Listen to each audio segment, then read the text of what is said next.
αφού η ομορφιά στη ζωή είναι συνυφασμένη με τη δυσκολία. Ο Νίκος έζησε μια ζωή γεμάτη.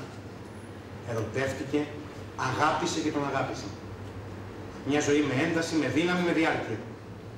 Γνώρισε αισθήματα μοναδικής πληρότητας όταν έγινε πατέρας. Κατανόησε το νόημα, το σκοπό της ύπαρξης του ανθρώπου. Είδε το θαύμα της δημιουργίας. Όμως, τώρα που ετοιμαζόταν για το ταξίδι με τη Βασιλική, αυτό που ένιωθε δεν το είχε ξανανιώσει ποτέ. Ήταν σαν να χτυπούσε με διαφορετικό τρόπο η καρδιά του. Ήταν σαν να ξαναγεννιόταν.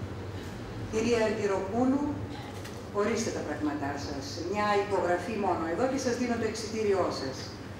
Μαζί με το εξιτήριο έχω και κάτι άλλο για σας. Ένα αεροπορικό εξιτήριο. Ποιος σας το έδωσε? Ρώτησε η Βασιλική.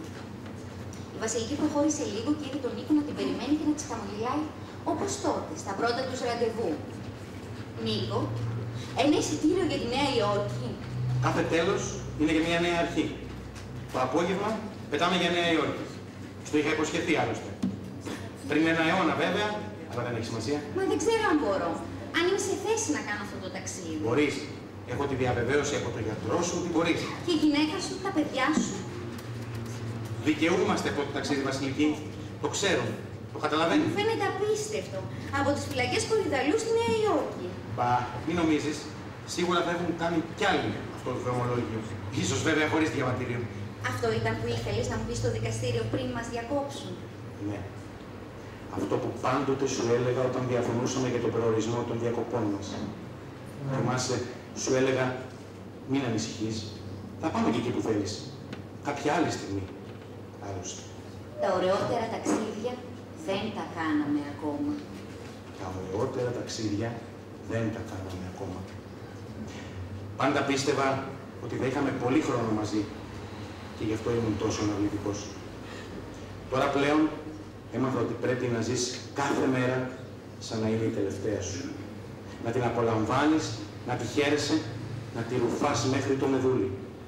Και στο τέλος να λες ευχαριστώ στο Θεό που σου χάρισε την πρώτη μέρα της υπόλοιπης ζωής σου.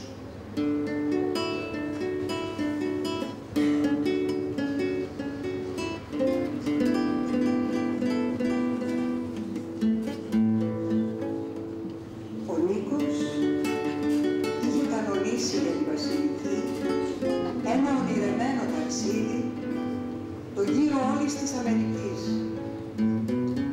Ένα ετεροχρονισμένο ταξίδι του μέλητος σε μια άλλη ήπειρο, σε ένα άλλο κόσμο. Δεν θα προσπαθούσαν όμως μάτια να κερδίσουν το χαμένο χρόνο. Αυτός είχε περάσει ανεπιστρεπτή. Δεν θα μιλούσαν για αναμνήσεις, δεν θα έστρεφαν τα βλέμματά τους στο παρελθόν, δεν θα γυρνούσαν τα βήματά τους πίσω. Θα διεκδικούσαν μόνο αυτό που πραγματικά τους ανήκει. Το σήμερα, το παρόν, το τώρα. Όσο κι αν κρατήσει. Γιατί τα ωραιότερα τραγούδια δεν τα τραγουδήσαμε ακόμα. Και τα ωραιότερα λουλούδια δεν τα μυρίσαμε ακόμα. Και τα ωραιότερα λιμάνια δεν τα πιάσαμε ακόμα. Και ό,τι πιο όμορφο έχω να σου πω, δεν σου το είπα ακόμα. Και τα ωραιότερα ταξίδια δεν τα κάναμε ακόμα.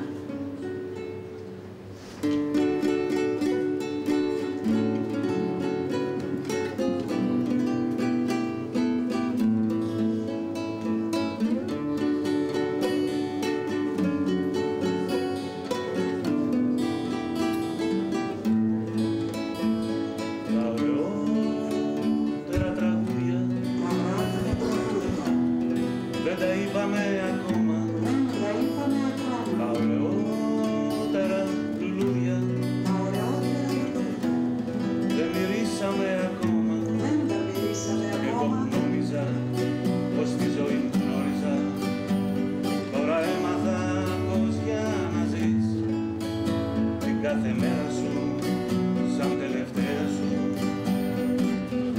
Να θεωρείς και εγώ που νόμιζα πως τη ζωή μου γνώριζα, τώρα έμαθα πως για να ζεις την κάθε μέρα σου σαν τελευταία σου.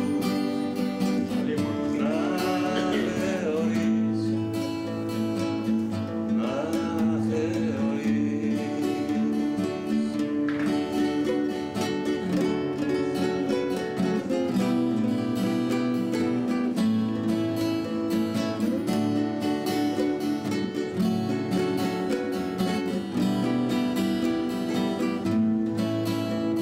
Τα ωραιότερα λιμάνια δεν τα πιάσαμε ακόμα. Τα ωραιότερα ταξίδια δεν τα κάναμε ακόμα. Εγώ νόμιζα πως τη ζωή μου γνώριζα, τώρα έμαθα πως για να ζεις την κάθε μέρα σου σαν τελευταία σου. Να θεωρείς και εγώ που νόμιζα πως τη ζωή μου γνώριζα, τώρα έμαθα πως για να ζεις την κάθε μέρα σου σαν τελευταία σου.